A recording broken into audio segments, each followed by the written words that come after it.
Hey everyone, Sirturmund here again, and today we're doing another best decks to climb video, but this time it's gonna be standard decks. Yesterday we did the best 4 decks that I recommend to climb with in Eternal Ladder. Today we're gonna do the best 4 decks that I recommend to climb with in Standard Ladder. We have about a week and a day left of the season, so if you're looking to climb from gold to plat, from plat to diamond, or diamond to masters, just play one of these decks and any of them should get you there pretty quickly.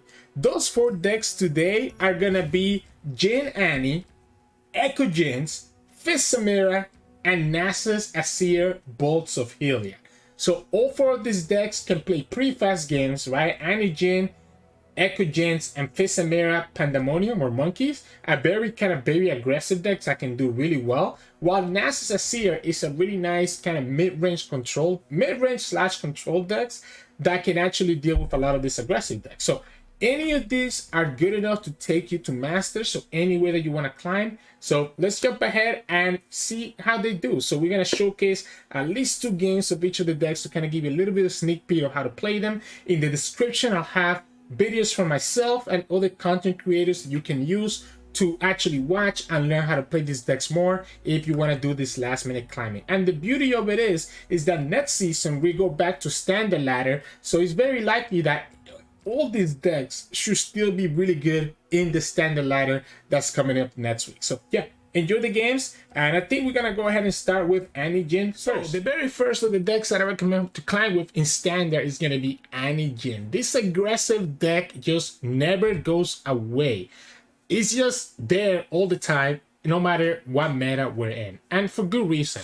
It's one of the best aggro decks in both Standard and Eternal, actually, just because of everything that it can do and how aggressive it can work into the opponent and be able to stun their blockers away to let your units go through. So we have a video for this deck that we posted about 2 weeks ago, so you can actually go check that out below to get more information. But today we're gonna give you just 2 games so you kind of get an idea of how this deck plays out. Again, the combo for the most part is gonna be your Jhin plus the stuns, preventing the opponent from having any good blocks. So enjoy the games, and then we'll go to another deck after that. In this match, we're gonna against Jayce Heimerdinger.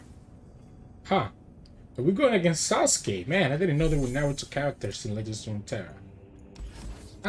Let's go for the Saboteur. I want to see if I can get Annie or Jhin. We get Annie at least. We don't get the Jhin, but the Annie is better than nothing. We can go Annie first. I'm kind of concerned about the Mystic Shot, but I think we should still drop the Annie first, just in case. If the opponent has a Mystic Shot, they have a Mystic Shot. We can play Saboteur. I think I have to go for the Saboteur. It does give the opponent a chance to kill the Annie, but if they have a way to kill Annie, they can do it on the stack anyways. I wish I had another 1-drop. We don't have another 1-drop, but at least we get 2 skills from Jhin, which is gonna let us get the Lotus Trap here sooner rather than later. Yep, so there's the Mystic Shot. We still get to push 3 damage, as well as, like I said, get 2 out of 3 on the Jhin, which is better than nothing. This flow is not bad. Like, I don't hate playing the Witness here, or Netstand, just because it costs 2 less, right? And then we can always play the Sunhawk. Yeah, I actually don't hate this. I guess we could also go... No, yeah, I like the Witness into Saboteur. And just settle for the Sunhawk Netstand into Pirouette, if necessary. Or we could just drop down the Jhin, but I'm kind of concerned that the opponent has ways to deal with the Jhin. Other option is to just keep the Pirouette. Explosives primed. We could just keep the Pirouette. Like, we could just not play the Witness and then play the Jhin. Okay, well, I'm definitely playing the Witness now. That's perfect. So we can go like this, just play this, stun it, then we go Sunhawk, stun again. That way the opponent doesn't have a good blocker here. We'll have the Pirouette to stun something else afterwards. We know that we have the Jhin, right? Opponent knows that we have the Jhin in our hand. Oh, this Mana Soul Student is so good. But I think it has to be the Sunhawk. This is gonna trigger another Jhin, and we do have the Pirouette as well, if necessary. So this double saboteur is gonna trigger the Jhin Lotus Trap. It's gonna get me to 7-8 for the Jhin level up. We can always play the Mana Soul student. It's kind of awkward because I mean I don't like if I don't get something else that's a skill card, I might actually not choose. Okay, well I'm gonna just attack. I guess there's no need for me to play the Pirouette just yet. Just push 12 damage, force the opponent to have another Mystic. Caustic Rift. Alright. So they save 4 damage, but they still take all of this damage here. Jhin is at 8 out of 12. We have Mana Soul Student plus Pirouette, which gets us to 10. And the level up afterwards. I wish I got another perfect. That's beautiful. That's beautiful. I wonder if it's actually correct to just play Jhin here. Let's get to work. There is no thermal. Stay in school, Annie. You'll make something of yourself yet. There is no thermal, right? You still have this Pirouette next turn. You can kill one of this units and that's fine. Yeah, you can kill the Annie. The opponent does have access to Head Splitterator. This allows the Mana Soul student to stay on the field. Unless the opponent has another Mystic Shot. I'm gonna go Pigeon first and then Mana Soul student. This is gonna be really good because you can stun the Financier and get rid of the Fort Chief. Okay, so again, I'm gonna force him to have the Head Splitterator for the Jhin. Or they can have a Mystic Shot to kill this Mana Soul student right now. It's one or the other. Regardless, we can get rid of their blockers. Assembly line. Okay, assembly line is not what I expected. We could just go like this.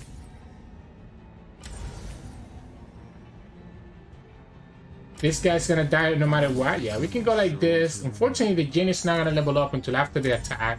It's gonna stun the Financier. So it's gonna stun the Financier. This guy's gonna die no matter what. The opponent has a production surge, so now it's gonna stun that guy. So we can go like this. Our performance begins. Opponent should still be able to survive this.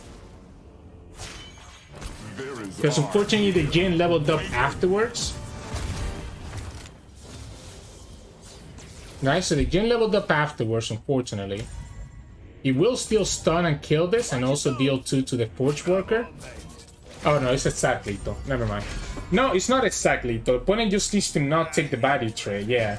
Like as long as they don't take the body trade, they get there. And they survive at 1. The level up actually reset the Jin's kill. Yeah, it's correct to kill the Mana Soul student, yep. Because this deals 1, otherwise. If the opponent has the way to kill this Jhin, they actually survive. We can top deck Pirouette, we can top deck... Like, we have so many good top decks that can finish the game. Pervert finishes the game. Demolitionist, Corsair. Those the 1 damage that we need. Because the opponent has to spend cards killing Jhin first. If they have a Jayce, they could challenge.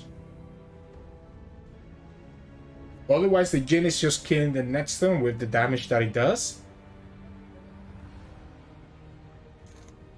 So this is tough because I don't have to do anything. They are forced to put out the action first, right? And there you go. It's a Splitterator. So then we go Corsair, and this is lethal. Even if the opponent has the way to kill the Corsair, they also need to have another removal for my units next turn. Doesn't look like they have it. We just go like this. No need to buff this up. Even if the opponent has a way to beat this Corsair, this allows me to have an extra unit to attack with. I think opponent just got a little bit too upset that they lost. I think they were Diamond 1, so maybe this was the game that was going to get them to Masters. But you have to earn it. You have to earn it. I'm not going to let you get the win for free. So, GG. In this match, we're going against Taliyah Malphite. Huh. I mean, it's not a bad hand. This is not a bad hand whatsoever. I would like to have Annie or Jhin though. Ooh. Is it correct for me to kick this Mana Soul student? You know what? I think I either want to have triple one drop or I want to have stuff like this, right? Like Annie is amazing here. So we can play Annie. I guess we could have done the Pigeon. It would have saved me 1 extra damage, right? Yeah, if we play the Pigeon first, it would have saved me the 1 extra damage. I'm kind of scared, right? If I just open, at least okay. I kind of like the open actually. To play around this becoming a 3-3. So I'm actually just gonna open here. We know that this is gonna become a 3-3. The opponent probably has a Rock Hopper. I want to try to level up this Annie or Ancient Preparations, I guess, because we can always stun the chip next turn, right? So I'm gonna go Pigeon first and then Corsair, and I want to save the Demolitionist for the Rock Hopper. So I want to save this for the Rock Hopper. This will get me to 2. This will 3, 4. So this is 2, 3, 4, 5. I'm gonna be 1 off. Double stun gets us there, so this allows me to level up the Annie next turn, which is going to be amazing. I wonder if it's correct to put the damage on the Annie, or is it just better to put on the Pigeon? Is there anything with 1, like anything that deals 1? Everything that the opponent has that can deal 1 can also deal 2, right? So I think we just go for it. I think we just go Demolitionist into the Annie. We love it when they run. Okay, we definitely do it now then, right? We definitely just go Demolitionist in the Annie. I guess we could just wait until afterwards and actually try to level up the Annie. I guess we could wait after the fact, right? So we could play Annie into the Demolitionist.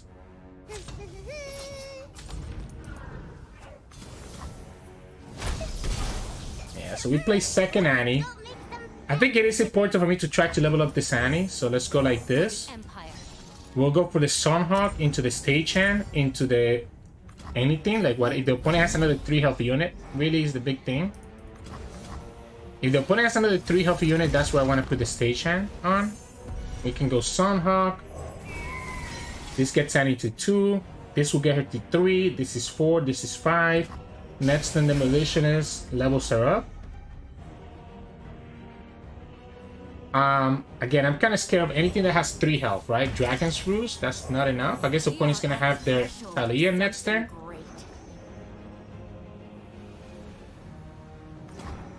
So Taliyah next turn is a problem because he's gonna copy the Dragon's Roost, but I'm not concerned. I'm gonna attack with the Corsair because if the opponent blocks the Corsair instead of blocking the Stagehand, they're literally just gonna lose the game, right? I guess they could have a Pale Cascade to kill this Annie. I think that's a losing play. You're going down to 3 HP. They got so greedy about preventing this Annie level up that they're gonna just lose the game because Demolitionist into the Corsair just gets us there. So even if they potentially have a Taliyah there, it's not enough.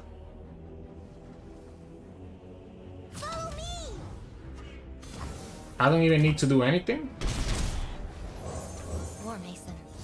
Just put them down to 1 HP.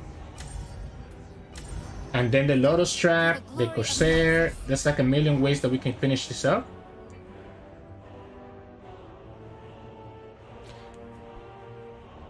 It's a million ways that we can finish this up. Yeah, that's the Taliyah. We have more attackers than they have blockers, right? So we have more attackers than they have blockers. We could play this Mana Soul student. The problem is that if I don't open attack,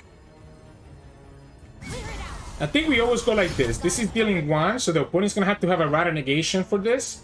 And then they still have to deal with another unit, right? So even if they Rider Negation this, because we're wider than them, they're not actually able to stop this. If we develop the Mana Soul student, yeah, so that's the idea here.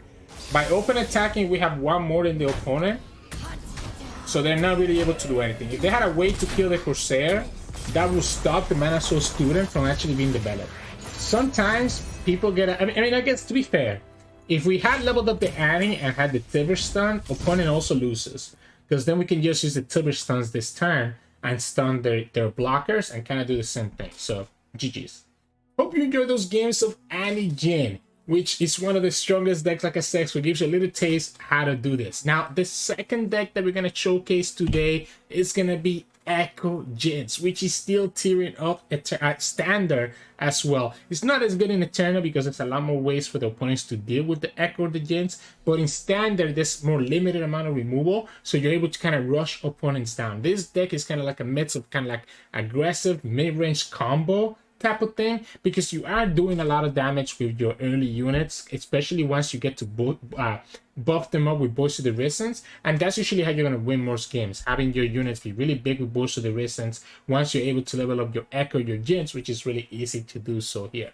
There's multiple videos out there on how to pilot Ekko Jinx. Again, we'll have some of those resources below in the description, but today you'll get 2 games to kind of give you a taste of how this deck works to help your last minute climbing. So enjoy the games. In this match, we're going against Samira and LeBlanc. I don't think I've gone against this deck before, but I do have access to Mystic Shots, which are kind of nice. I'm actually going to kick away the Ekko. Actually, is it... No, I do want to kick away the Ekko. I want to get those Mystic Shots. We got 1 Mystic Shot. Unfortunately, we got to draw border. We have plenty of predicts to get to our Ekko again, so I don't think it's necessary to keep Ekko this early. I don't know that I won the Jinx yet. Our hand doesn't allow us to really level up Jinx, so I think I'm gonna skip. Right? I think I'm gonna actually skip because it doesn't really let me level up the Jinx. We still get the Jinx anyways. We'll go Chronomancer here. The Scrying Sense is huge to stop the Samira or the LeBlanc from having Reputation trigger, right? We still have access to the Mystic Shot to be able to punish a LeBlanc or a Samira. And then the Scrying Sense also follows up. No need to make a name for So here we can just start with the Scrying Sense first. Opponent's gonna be forced to have the all out. If they don't commit for the flare, don't touch it. So this is interesting because opponent will be able to go flare and then all out, but we can still technically block it and kill the Samira, right? So the opponent has exactly flare. Okay, well, they don't have it. We can just Scrying Sense into Mystic Shot and be okay. I like the Ancient Prep. I kind of just want to get the cheap stuff. So we can always Mystic Shot the Samira whenever we want to. And I think I'm going to do it now.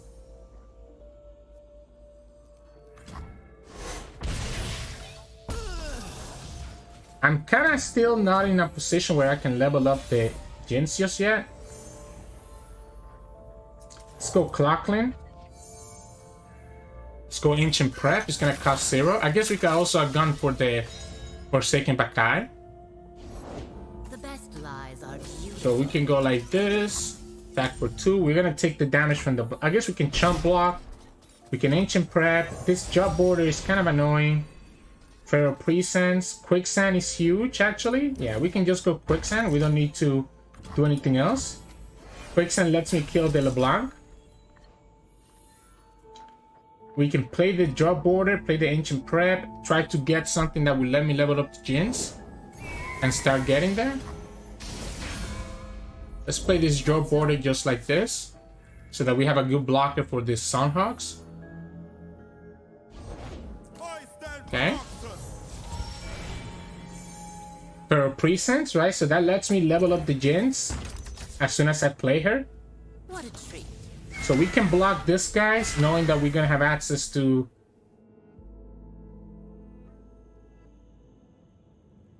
Yeah, so we can block this, guys. Listen to me. I guess I'll need to do it like this. Just put it down to 1 and then the Jinx Rocket takes care of the rest. I didn't want to put the LeBlanc to 1 because he could just be saved by a Fell Cascade.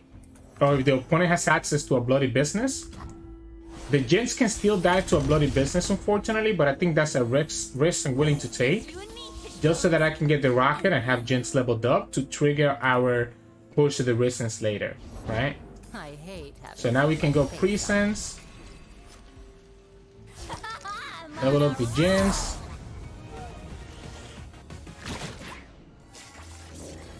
Push to the Risen, Ekko.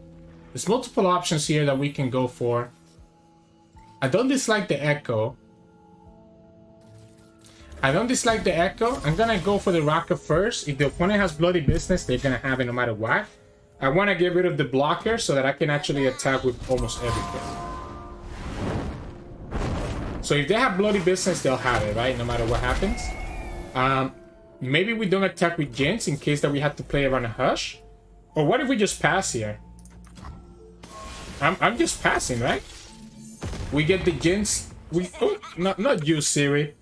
We get the Jins trigger here. Unfortunately, this means that I'm gonna have to play the Get Excited, right? To be able to kill this LeBlanc. We can also keep the Get Excited until we get the bloody business out of their hand. If we want to actually level up Jins this time, we're gonna have to do it that way. I'm down to not take any damage if I don't need to. So I'm gonna keep the Jins Get Excited just so that I can beat a bloody business here. Okay? So now we can actually play Ekko. Why do we continue getting all the Jinses in our hand, right?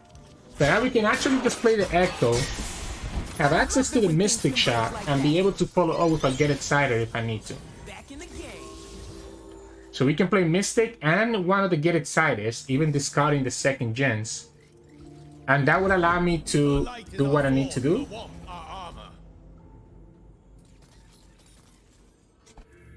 I'm still kind of concerned about like a Hush, right? This is my future. I'm still kind of concerned about Hush.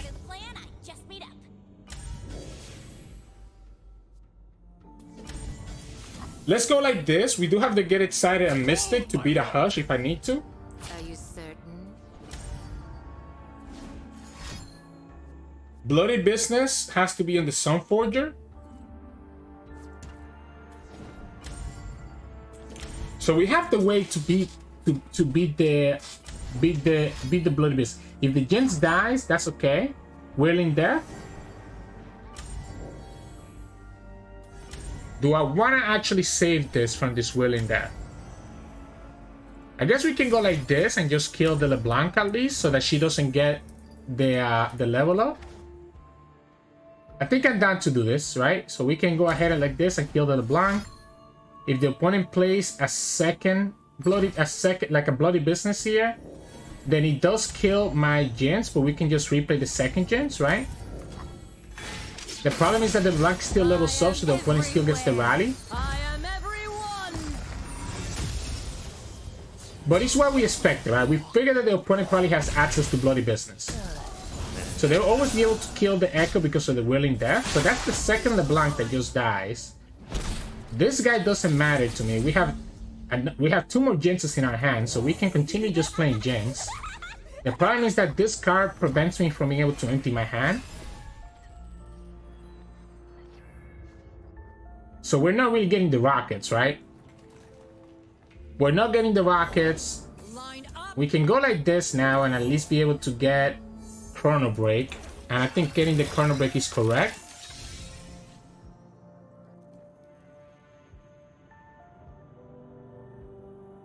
I think I don't hate getting the Chrono Break, right? That way, if we lose our units again, at least we're prepared for it. Permission or forgiveness?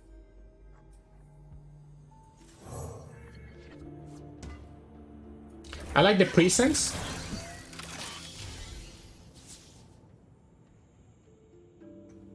We can even sacrifice our Jins right here and be okay because we have access to the Chrono Break.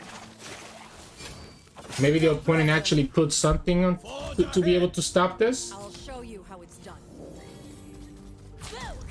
Opponent could still have access to bloody business, but as long as they lose the Sunforger, it's fine, right? So we can just go like this and just put everything through. With 2 mana, opponent, even if opponent has bloody business, they don't have any units to actually do it with. So we go Chrono Break, bring back the Jins, bring back everything else, have access to the Presence, and just push all this damage. This is sits on the elusives. This guy also gets some nice value in there. That's Samira number 2, right? Yeah, that's Samira number 2. Go like this. I guess let's keep the drop order back. This will be quick.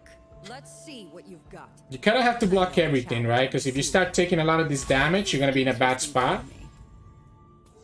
You can block like this. You have to block the gens. This is too much damage. As long as they don't have a 5-power unit, they cannot go for a bloody business. So that's why it was fine for me to block with the gens to get rid of their 5-power unit and then use the 2-mana Chrono Break. Opponents keeping this potentially because they could have access to the Pale Cascade into bloody business. But as long as we have Get Excited, I think we're fine. I'm gonna actually pick the Time Trick this time so that we can search for the second Chrono Break.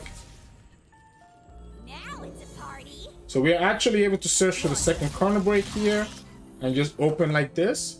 We have Get Excited to kill their... okay, so this is gonna be what, like a Flare? Silence. So it doesn't even matter. I mean, you still died. It is 8 damage. Yeah, so it doesn't even matter. Took me a little bit longer than I would like to actually get there. But we never... I mean, we did skip the Voice of the Risen predict for the Ekko. But I think we had to go for that because the Chrono Breaks ends up being so important. I don't think that there was any way for me to play around the Whirling Death. Just because the opponent actually needs to attack, right? We need to actually attack into the opponent. So, GG's. In this match, we're going against Samira Fizz. We have a lot of blockers. We have a lot of removal with Mystic Shots, right? And eventually we'll have access. I kind of like the Elusive, to be honest. Kind of like the Elusive, but I also feel like I need to look for that Mystic Shot. So I'm down to just play the Ancient Prep. Okay, we got the Mystic Shot. So the Mystic Shot is great because it allows me to kill that Samira. This seems like a little too many predicts, right? Yeah, I don't think we need more predicts. I think I want to look for my Ekko or my Jins. So I'm actually gonna skip that. Get another Presence, that's fine. Okay, so we can go Chronomancer, gives me a blocker for that. Here's the Ekko. And with the Ekko in our hand, we should be okay. We can open attack here, just push this 4 damage. Opponent's gonna be blocking. Opponent has to play whatever they got from Pool Shark. Just gonna take the 4 damage. I like it. I like it. We can play Chronomancer. Stylish Shot? And you don't have the attack token. So you lose that Stylish Shot. We get the Jins here. Which doesn't even seem like it's gonna be worth it, to be honest. I think I'm gonna go for the Mystic Shot instead. Because I don't think we actually need the Jins. Next time we can go Mystic and get rid of their board. Opponent gets another card that's cheap, right? And then after that we have Ekko. Okay. So we can Feral Presence so that we're at least doing something. Voice of the Risen, I like it because it's gonna put a lot of pressure into the opponent. We can Mystic. Okay.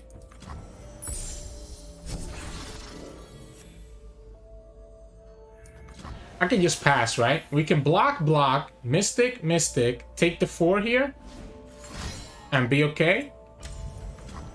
I guess if opponent has another pirouette, that's a little bit annoying. It's probably gonna force me to sacrifice the Clockling. Yeah, they have a second pirouette. So we're gonna be forced to block with the Clockling and take a little bit more damage than I would like. Other option is for me to just play this Ekko now and block this one. How crazy is it for me to just play this Ekko now? That's double pirouette. If we play Ekko now, we can block. It pretty much stops the opponent from attacking with the 2/2s. An opponent where they use double pirouette. Wow, this still gonna go for it. Alright, be my guess, man. We do go down to 8, which is a lot. But now we have the blockers. We can Mystic Shot this guy. But technically we go down to 7. So then we have to look for the Rider Negation then, right? So now we're looking for the Rider Negation so that we can stop the Pandemonium. It's not a Rider Negation, but the Voice of the Risen is going to put a lot of pressure on them. We could play this Presence right now and trying to get a better draw.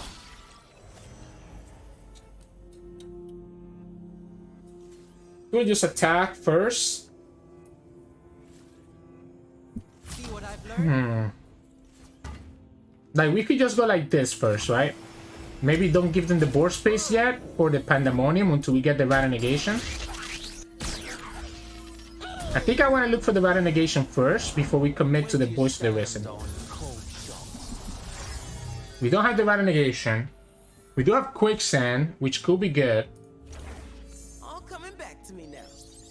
We can go Clockland, and that's the Rider Negation. So that's kind of what I'm looking for here. We can Presence and try to get the Chrono Break.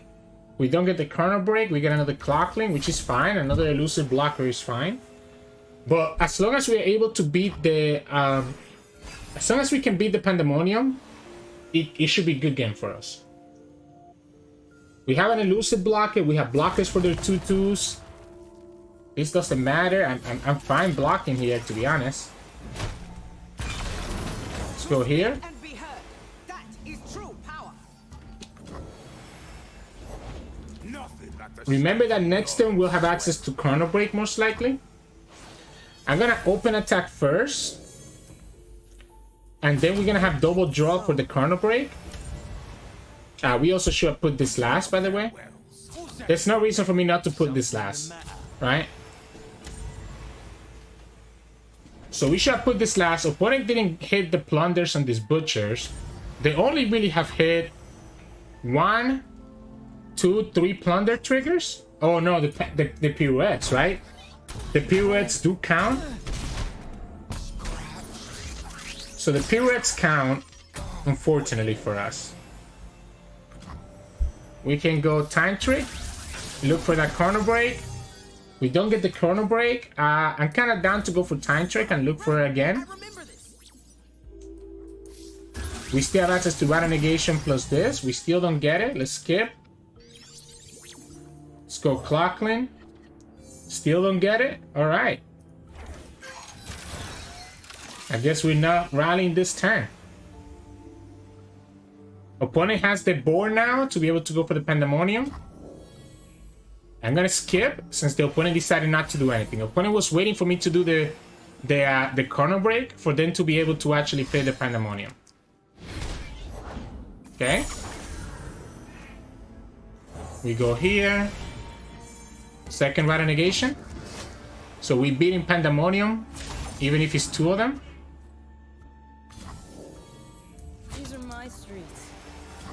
Even if it's 2 Pandemoniums, we beat it anyways because we have the second Rider Negation coming. There's the first one. We Rider Negation. And then we have the second Rider Negation afterwards. And that's what we need in this matchup, right? This deck is all about Pandemonium. And as long as we have denies, we're not losing even to double Pandemonium. If the opponent had double Pandemonium last turn, we could have potentially lost, right? But unfortunately, we also didn't get the Chrono Break, which is a little bit unlucky because we predicted 3 times, so GG's. Hope you enjoyed those games of Ekko Jinx. Again, kind of gives you a little bit of a taste. Some of them were not probably the cleanest games, but it gives you an idea of how to play this deck. The third deck that we're going to recommend today for you to try out in Standard is going to be Fizz Samira. And this deck, I cannot believe that this deck is still doing well. Samira has received so many nerfs, and this whole package has received nerfs on top of it as well. Like, you have gotten nerfs to Samira, nerfs to All Out, nerfs to Pot of Pandemonium, which got pre-nerf ahead of time. Like, and this deck's still kicking. It's still kicking, and for good reason. Obviously, you have so many plunder triggers that you're able to easily get your Pot of Pandemonium to 5 or 6, and that's going to be like a guaranteed pretty much decimate. Plus, if you do it on your attack token, opponent needs to have blockers for those monkeys. Otherwise, they're just taking that additional damage from the monkeys as well. So it becomes even better than a decimate in a lot of situations, because even when you sacrifice your whole board, you can kind of just refill it again with Pandemonium. And of course, you still have Fizz, you still have Samira, both champions which can do a lot of crazy stuff, and Samira can still just easily level up and just ruin the opponent's day. So yeah, hope you enjoy the 2 games that we have today of Fizz Samira, a more aggressive version of it instead of relying on the elusive tools, which I think is the best way to play this deck currently. It also means very fast games, again, if your goal is just to climb. So enjoy the games. In this matchup, we're gonna get Heimer Jayce. So their healing could be very annoying. It's probably the best though, isn't it? How do they deal with Fizz? Obviously, I need to find a way to protect the Fizz, right? But how do they deal with the Fizz? Once we have a way to protect them...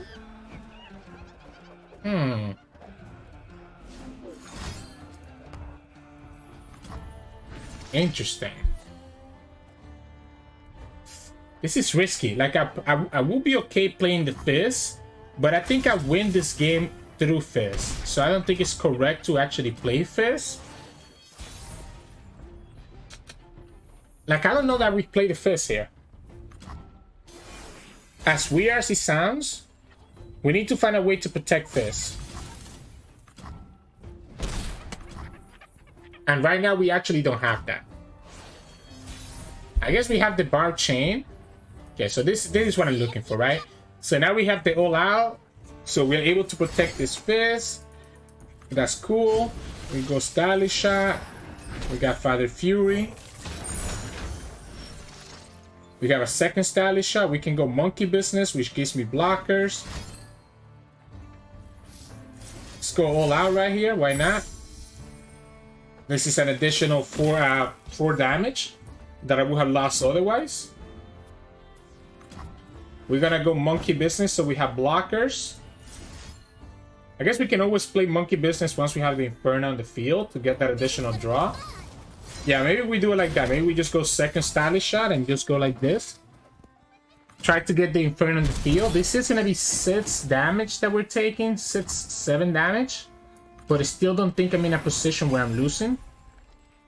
If I play this Inferno, I should be okay. I would love to. Yep, that's cool. We even have a Fervor, which beats their spells. Opponent has to kill this Inferno. This beats their heal spell, right? We don't even need to keep this Fizz alive. Because we have a second Fizz. So we'll get the draw here. We can go Stylish Shot. Monkey Business. Get ourselves the draw. I guess opponent could Vengeance the Inferno before the draw happens. If that's the case, maybe Bar Chain is correct. Okay, doesn't do it. We get more draw with the Father Fury. Nice, lucky to have me, in my opinion.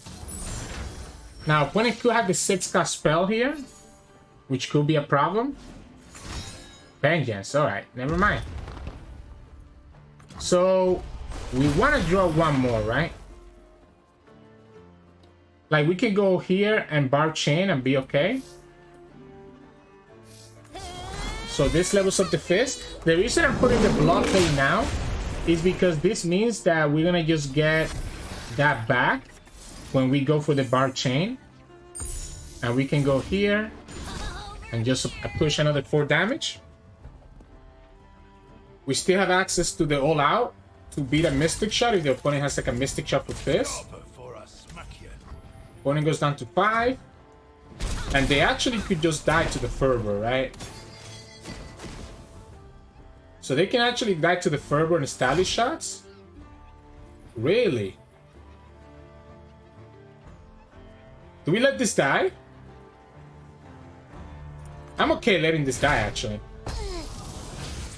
I'm okay letting this die. This is 3, 6, 7.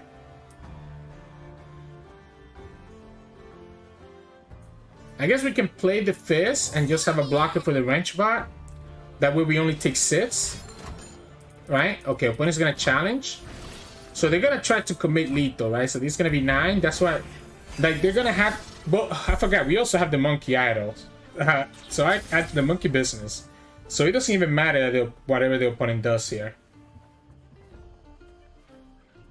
It actually doesn't matter because we had an additional blocker that I wasn't accounting for.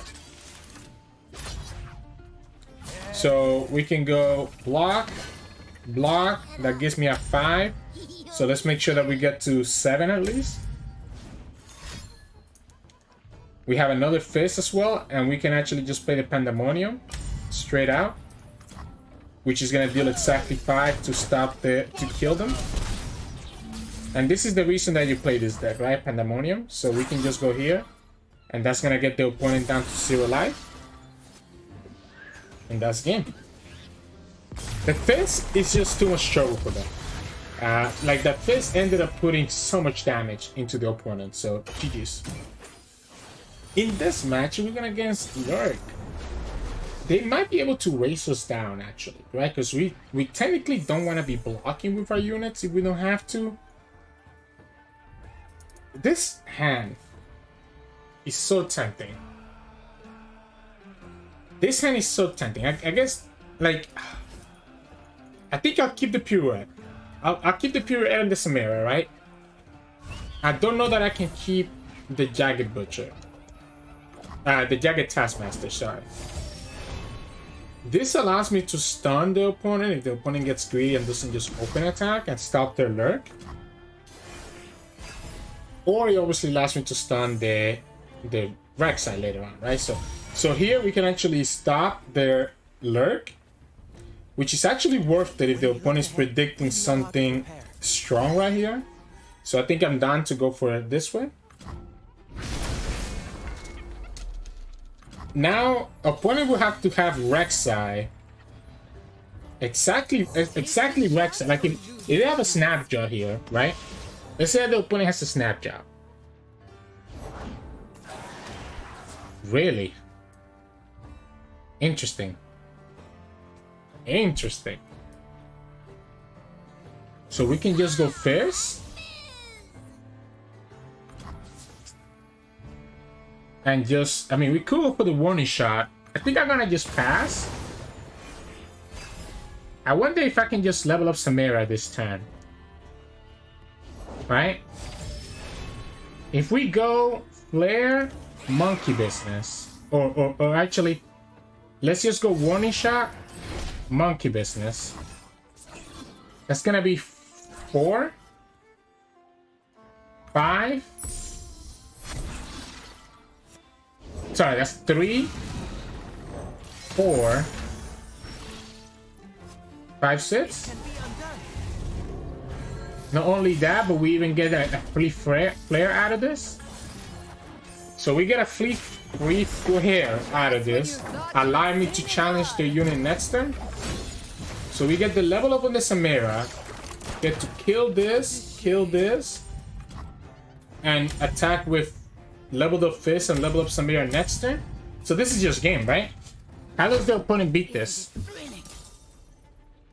I guess we don't have to rally with Samira next turn, right? This is gonna be 1 spell, 2, 3.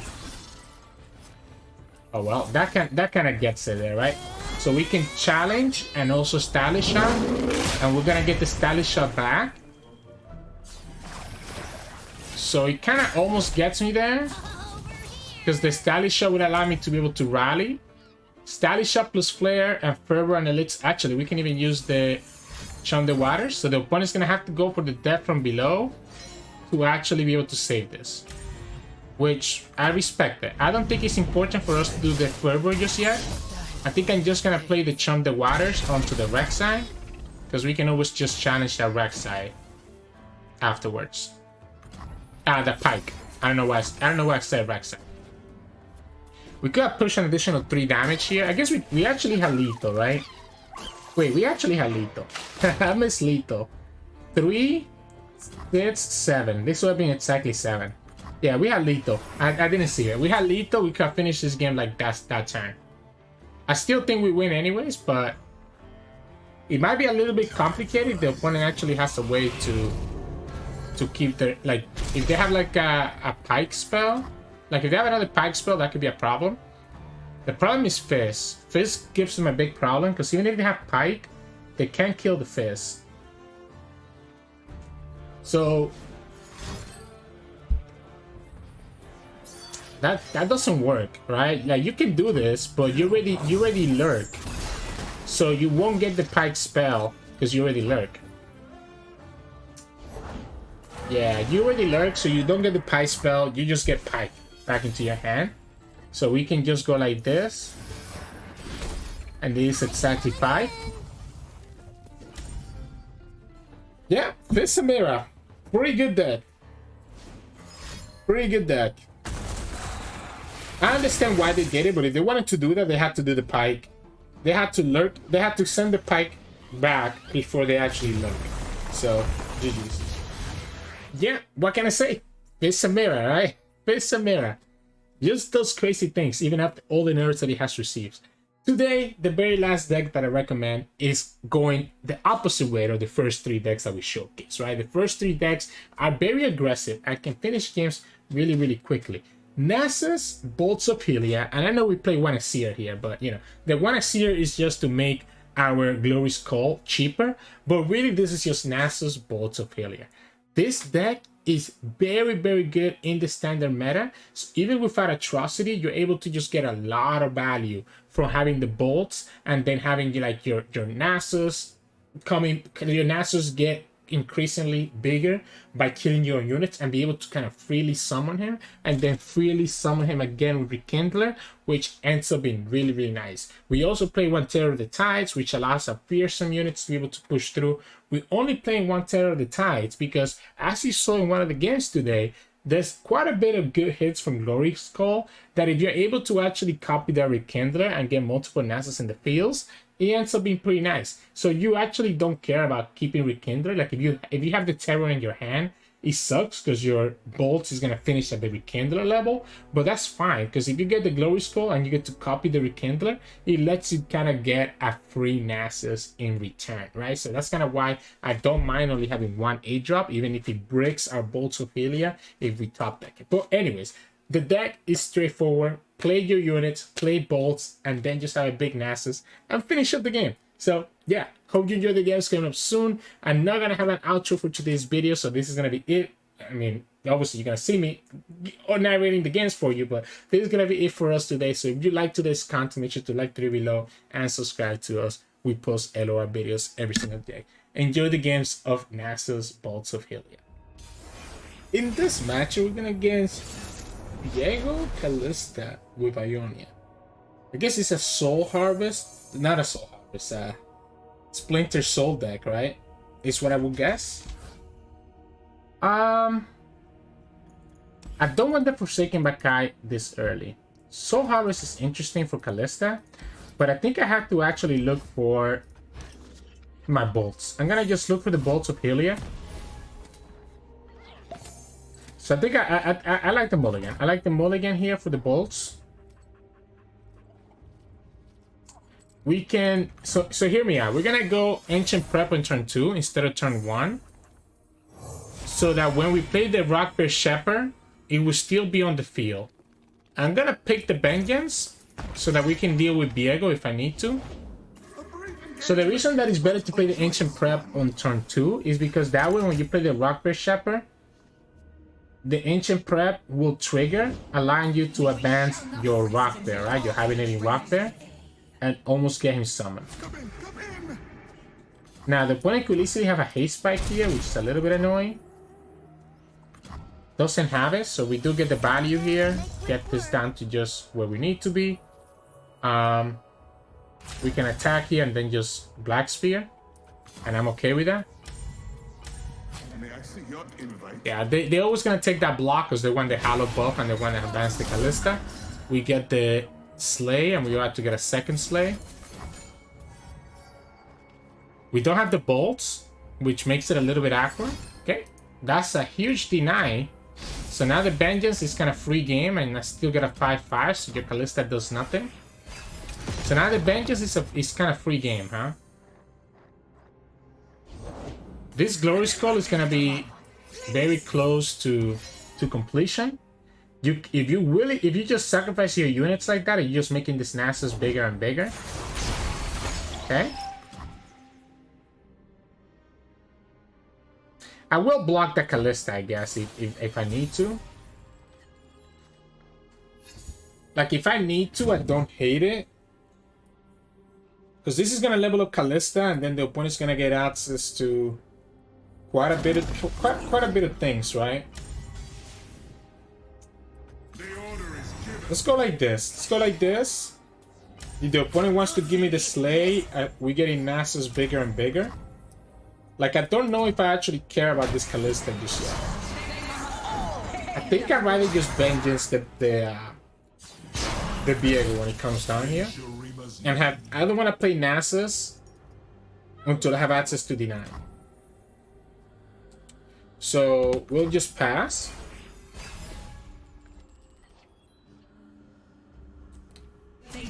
Okay.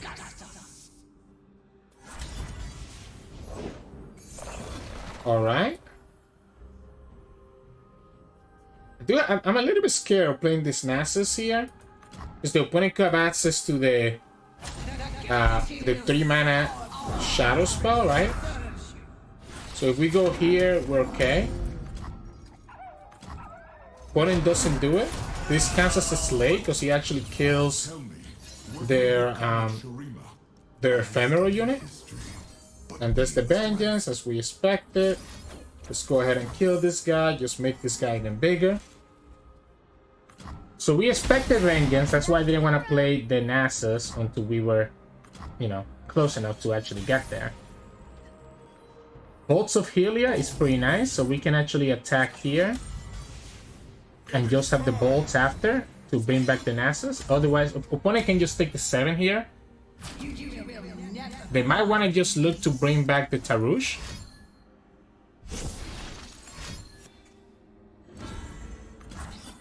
Is it ever worth it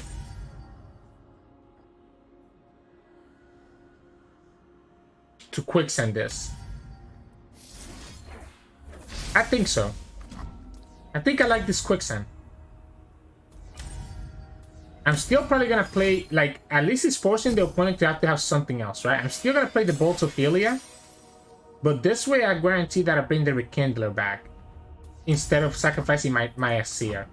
Because I don't hate the Azir leveling up here. So the opponent could have the Tarouche. Let's go for the bolts. And now we can get going. This is gonna bring back Rekindler. We have access to double Glory Skull. We can use it whenever to stop that Tarouche and get the Obliterate. We have the Vengeance for it too.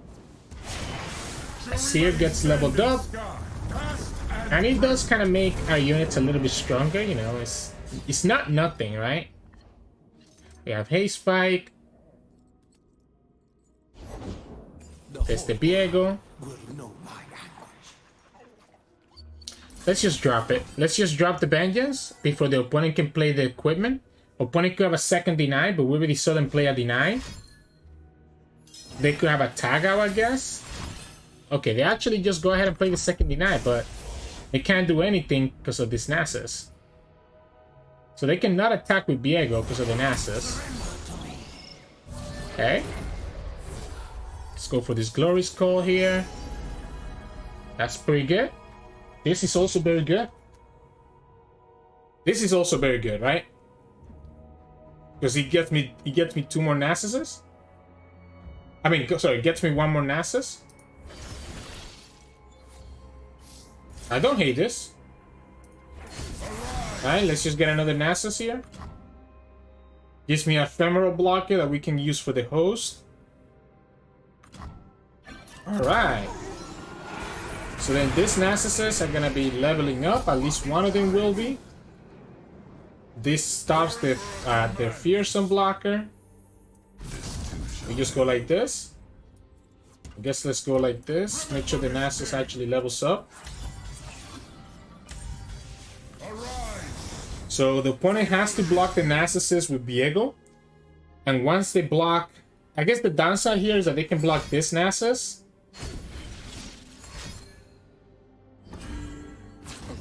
underdressed. That's the one Nasus to blocks because it gives me the spell shield. And that's the game.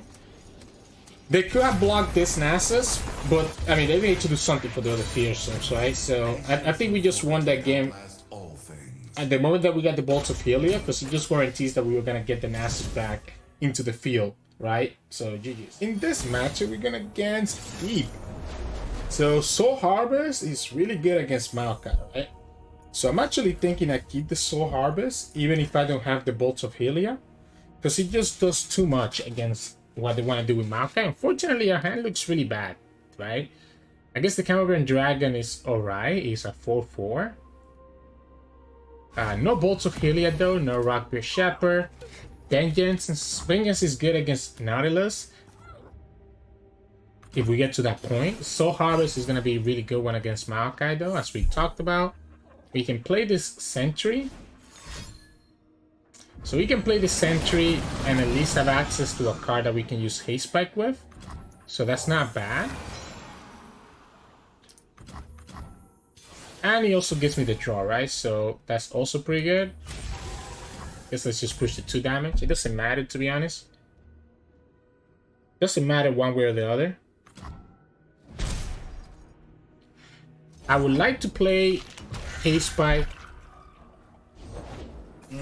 Yeah, let's play it now. Probably should have played it when the first one came down. I do forget that we're not in Eternal. I was like playing around Battle Piece in my head. So I was playing around the Battle Piece in my head and I forgot that we're not actually in Eternal, right? So this Challenger is not bad. Wow. Maybe we actually need to Soul Harvest. Or do we just go for the Haste Spike? I really like this Challenger. So I would like to not use the Haste Spike. No, I think I'm going to have to Haste Spike. I'm going to have to Haste Spike the second one.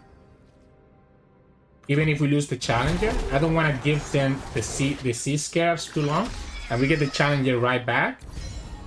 So that's not bad at all. Yeah, I was playing on Battlefield, so I didn't want to like do it right away, but got punished because of that. So we can counter it and Dragon and then be able to challenge the Sea Scarab, which is not bad. So we can go like this. Get this Challenger. Opponent could have a Maokai here. The idea is that we want to kill the Sea Scarab. I guess opponent could have Jettison to go deep. And if they do that, I guess we can play Black Spear. I like this open, and now we're gonna also have the Bolts of Helia. So I like this open here. Just get the Slate trigger. Opponent's gonna actually just go for the Drain 2, but that doesn't kill me. And it doesn't let you go deep, right? Question is, do we actually Soul Harvest? Do we actually go for the Bolts of Helia now? I think as long as the opponent has access to Maokai... Okay. I was gonna say, as long as the opponent has access to Maokai, I actually don't think I want to do that. But now the opponent just kind of gave us the go-ahead to do it. So I'm gonna just go for the bolts and start working towards my Nautilus. We lose this guy, but the opponent just lost all 3 Sea Scarabs. Alright, we get the Rampaging Bakai. And then next turn we get the Nasus. Also enables our Black Spear. Shipwreck Order. Okay. Let's go Rockbeard Shepherd, and then we can just block with the Shepherd.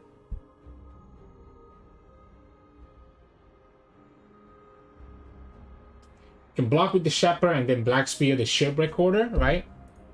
If we need to. Before the opponent has access to Jettison being a thing. Because this is going to be actually pretty good value for them. Doesn't do it. Doesn't even bother. Alright.